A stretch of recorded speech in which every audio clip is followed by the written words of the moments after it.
Vice President and former Secretary Sara Duterte kapag nagpagamit sa mga DDS, posible bang masira ang kanyang political career o kanyang ambisyon kung meron man sa 2028 election? Yan ay ating pag-usapan para meron kayong idea kung ano ang mga pwedeng mangyari. Okay?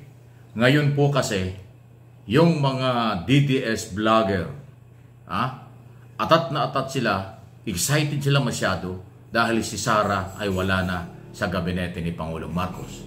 Ang kanilang inaasahan, lalakas ang DDS, okay, pag sumama si Sara Duterte. Pangalawa, ang kailang sinasabi na nga delikado raw ang ating gobyerno dahil si Sara ay magiging oposisyon na. Ay hindi naman katanggap-tanggap na siya ay leader ng oposisyon dahil ang lehitimong oposisyon ay Liberal Party. Sinabi na nga niya ni Attorney Laila de Lima, dating senador. Sila ang lehitimong oposisyon kasi meron silang mga programa para sa bayan bilang oposisyon. Ito raw mga Duterte, wala namang programa kung hindi pagpapatalsik ng administrasyon.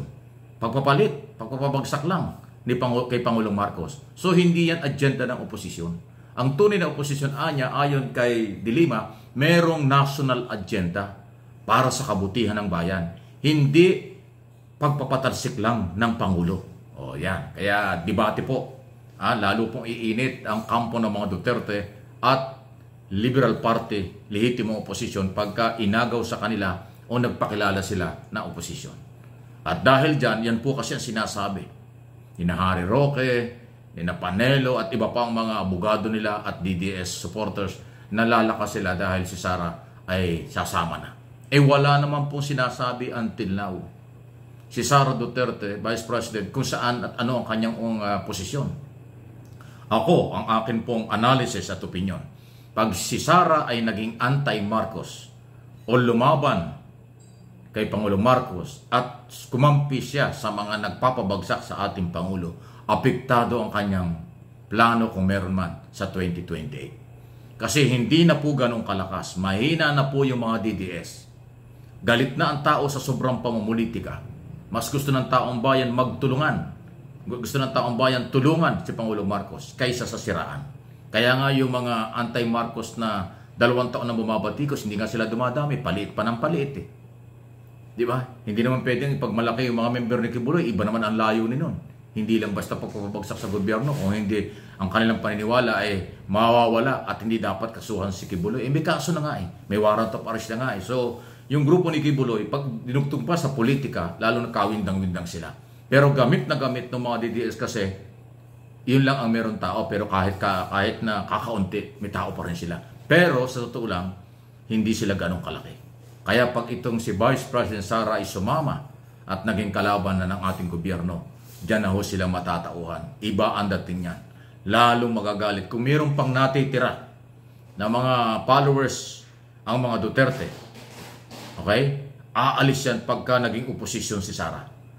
Noong una, marami silang supporters sa paniniwalang sila'y kakampi kay Pangulong Marcos. Pero after election, bumanat ang mga Duterte kay Pangulong Marcos, dahan-dahang umalis sila.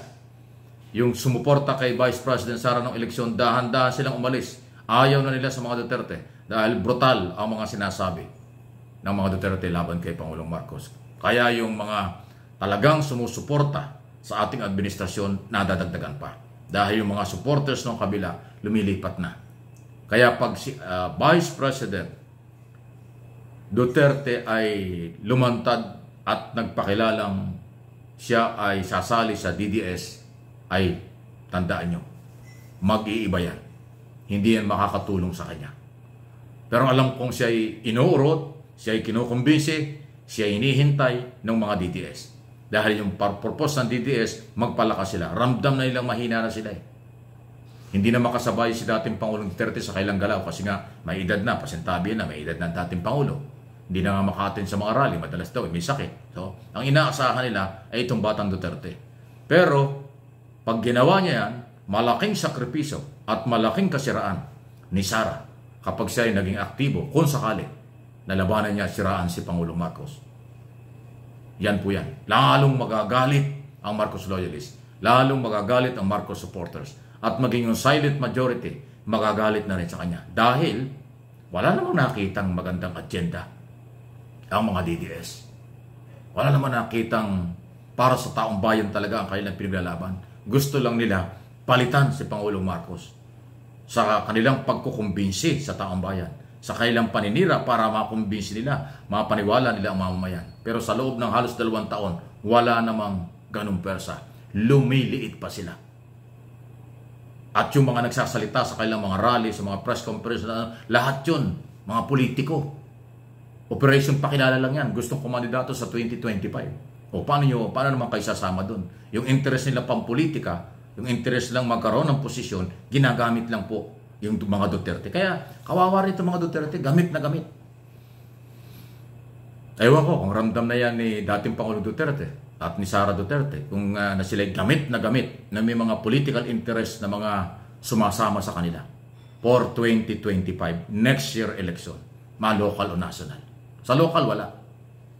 Wala nagdideklara ng mga mayor. Marami na nga nag-aalisan, marami na nga ayaw sa kanila. Hindi nga sila makakuha ng mga permit para sa rally. So walang suporta. Yung pangilan-ilan na lang ng mga abogado dyan, ng mga politiko, yan na lang po ang kanilang kasama.